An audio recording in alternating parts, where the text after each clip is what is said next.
Hola, en este video hablaré sobre estadística y manejo de datos. En nuestro diario vivir nos vemos enfrentados a tomar decisiones. La vida cotidiana nos presenta distintas problemáticas en que tenemos que observar causas y efectos. En la sociedad podemos observar problemas o fenómenos que suceden y afectan a varios grupos de personas pertenecientes a distintas regiones del país. Comunidades de todo tipo deben buscar soluciones o respuestas a las necesidades o problemáticas que los afectan. La información que necesitamos para tomar decisiones debe ser analizada críticamente de forma objetiva, es decir, dejando de lado favoritismos y emocionalidades, y vigilando que esta información sea confiable y provenga de una fuente respetable e idónea. Para ayudarnos a tomar las mejores decisiones, se realizan estudios estadísticos que buscan analizar los fenómenos y problemas que afectan a la población en distintas áreas de la realidad, como por ejemplo economía, trabajo, protección del medio ambiente, oportunidad laboral, participación ciudadana o también sobre temas relacionados al gusto o preferencia de las personas, como por ejemplo series preferidas, aplicaciones más usadas durante el año o géneros de películas favoritos, entre otros más. Los estudios estadísticos nos aportan con información sobre distintos aspectos de nuestra realidad social, para reflexionar y tomar decisiones frente a los problemas o situaciones que pueden afectarnos. El estudio estadístico implica la realización de una investigación. Toda investigación inicia con la definición de un problema. El investigador debe identificar un fenómeno que afecta a la población o que le interesa estudiar. Una vez identificado el problema, plantea la pregunta que quiere responder. Después de tener clara la pregunta, se debe pensar cómo obtendrá los resultados. ¿Serán respuestas abiertas, cerradas, alternativas? ¿Responderán en una encuesta? ¿Se enviará un cuestionario por correo electrónico? ¿Se usará alguna aplicación desde el celular? Es importante saber a quiénes preguntar, cuántos individuos, dónde y cómo. Respecto a la recolección de datos, se registran las respuestas de los individuos en un cuaderno, hoja o software. También puede ser en la misma aplicación. Se tabula y cuentan para asegurarse que están todos los datos esperados. Luego en el análisis se organizan, clasifican y ordenan los datos en tablas de frecuencia, gráfico o diagramas. Se buscan patrones, regularidades, se infieren ideas y se realizan predicciones. En esta etapa es fundamental la reflexión del problema inicial de acuerdo a los datos obtenidos.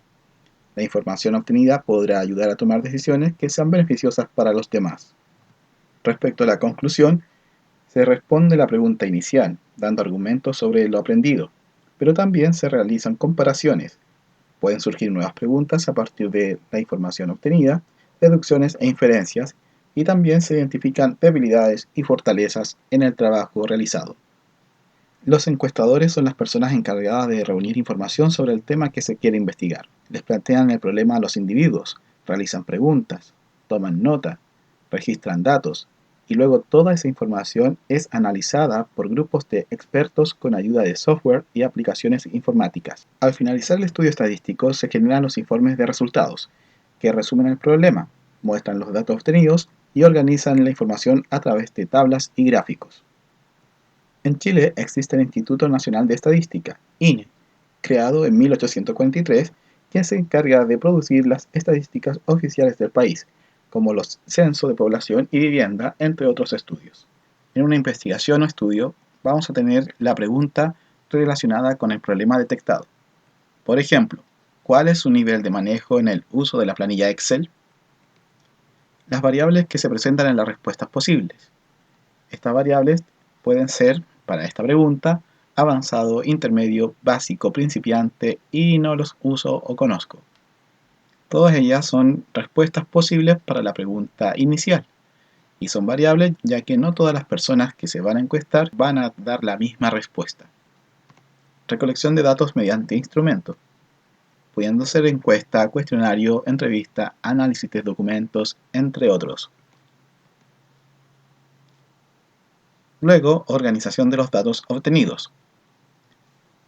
A partir de las respuestas que dan los individuos, tenemos una serie de variables o categorías que tenemos que organizar.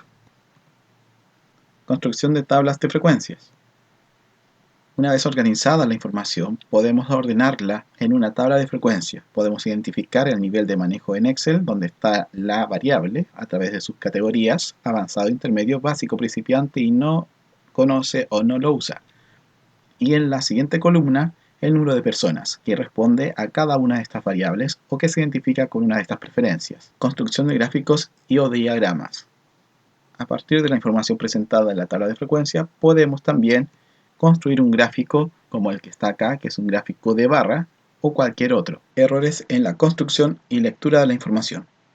Observemos un par de ejemplos relacionados con este tema. Ni en su gobierno ni en ninguno. Pero le quiero decir, ya que usted habla de cifras, aquí están las cifras de victimización de ENUS, la encuesta que hace ENUS, y muestra claramente que durante nuestro gobierno la delincuencia retrocedió, igual que el narcotráfico, y que durante este gobierno está incrementándose y a veces fuera de control. Observemos un poco más de cerca este gráfico. Las barras aparecen fuera de un sistema de referencia. No existen los ejes X y tampoco Y.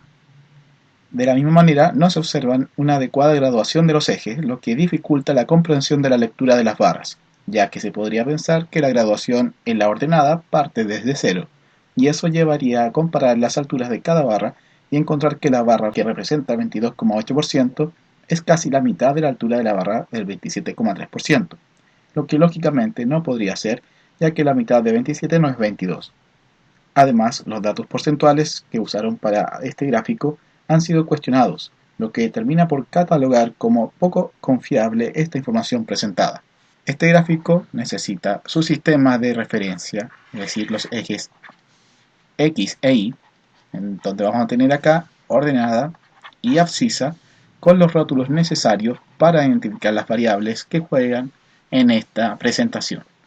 La graduación también es necesaria para poder comprender las alturas de estas barras y así no caer en el sesgo de la información. Por tanto, este es un ejemplo del error en la construcción del gráfico. Observemos ahora un segundo ejemplo. Esta lámina que pregunta cuál es el principal desafío que debe enfrentar el gobierno. Bueno, el 69% de los encuestados dice que el principal desafío que tiene el gobierno es enfrentar con firmeza la violencia e inseguridad que se vive en las calles. Y el 30%, o sea, menos de la mitad, cree que el principal desafío es escuchar con humildad las demandas, dar solución a las personas para que mejor. El error de esta situación no está en la construcción del gráfico, sino que en la forma en que se lee la información. La periodista confunde el orden de los datos y entrega una información que no es la adecuada y que no es la veraz. De esta forma puede inducir al error y también a la mala interpretación de una situación o fenómeno que ocurre en nuestra sociedad. Este es, por tanto, un error en la lectura del gráfico y no en su construcción propiamente tal. Otro ejemplo de error. Podemos observar que la barra que indica el periodo 2014-2017 corresponde a un 11,7% versus la barra del periodo 2010 a 2013 que es 14,4%. El problema está en que obviamente 11,7% es menor a 14,4%, sin embargo la altura de la barra del 11,7% es mayor que la altura de la barra del 14,4%. Esto visualmente ya es un error. Y obviamente los valores pueden estar correctos, pero las barras no muestran o no están en proporción a esos porcentajes. Conclusiones. Observar la información que se presenta verificando su validez, objetividad y confiabilidad es algo que debemos hacer siempre que tenemos información a la mano. Debemos observar cuáles son sus fuentes y si éstas cumplen con el criterio de validez, objetividad y confiabilidad, es decir, que no tenga subjetividades y que también sea una fuente confiable de lo que se está hablando sobre el tema. La información obtenida de los datos nos ayuda a interpretar y conocer nuestra realidad. Toda información que tengamos de algún estudio estadístico nos permite conocer y reflexionar sobre nuestra realidad y los fenómenos que la afectan. Aprender sobre estadística, datos y probabilidades nos empodera en el manejo de la información. Esto es importante para poder decidir el mejor camino a tomar frente a situaciones problemáticas que nos afecten en el diario vivir. Una persona informada y con conocimiento podrá tomar mejores decisiones para el bien propio y de los demás. Para poder determinar cuáles son las mejores opciones que tenemos frente a ciertas situaciones que nos presenten, tenemos que tener información y conocimiento sobre lo que vamos a hacer. Para ello tenemos que instruirnos respecto a los temas, estudiar, conocer, buscar información, comparar y contrastar fuentes, de tal forma de no guiarnos por lo que nos dicen primero o lo que nos presentan. La actitud y el pensamiento crítico es algo que debemos desarrollar y parte desde la base de poder contrastar información.